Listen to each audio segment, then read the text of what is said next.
لو رجعت بالزمن لطفولتك ايه اللي ممكن تغيره في حياتك؟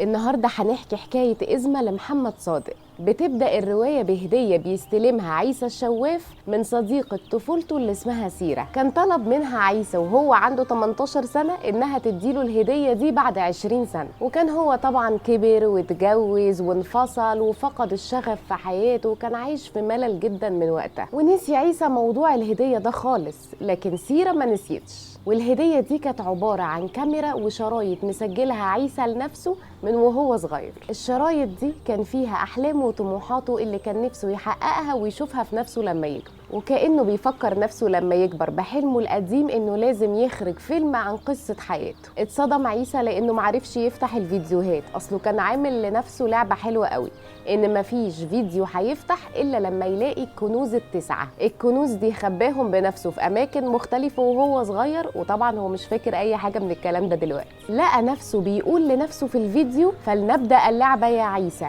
أمامك 9 أوامر حتى تجدني. وده معنى اسم الرواية إزمة، يعني إذا ما لقيت ال9 كنوز هتلاقيني، يعني يلاقي نفسه. اتغيرت حياة عيسى تماما بعد ما كان فاقد الشغف في كل حاجة وحاسس بالملل. اللعبة دي اديته الروح، لقى نفسه مشغول قوي بموضوع الكنوز دي وهيموت ويوصل لها. الفيديو كان بيديله كل مرة مفتاح للكنوز دي علشان يمشي وراه. مرة يقول له اسم واحد صاحبه من صحابه القدام، ومرة يقول له اسم مدرسته القديمة، ومرة يقول له اسم الشارع اللي كان ساكن فيه وكان بيروح. الموضوع ده خلاه يفتح دفاتره القديمة كلها ويتواصل مع صحاب من زمان ما كانش بيتواصل معاهم، ويعيش مع صحابه مشاكلهم وحياتهم، ويروح أماكن بقى كان بيروحها أيام الشقاوة زمان، ونسي المشاكل والفشل والملل وكل السلبيات.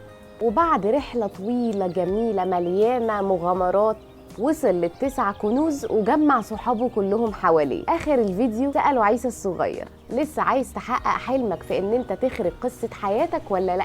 لقى نفسه متحمس جدا ان هو يخرج الفيلم، وبدأ فعلا يشتغل عليه، واشتغل وحقق نجاح فيه وعزم كل اصحابه على افتتاح الفيلم، وحياته من ساعتها اتغيرت 180 درجة. الكاتب بيقول لنا ما تستسلموش للملل والفشل وفقدان الشغف، دور على الفكرة اللي تحركك وتخليك ترجع للحياة من جديد. عجبتكم الحكاية؟ اكتبولي في الكومنتس. أنا فيروز يسري ودي حكاية قبل اليوم.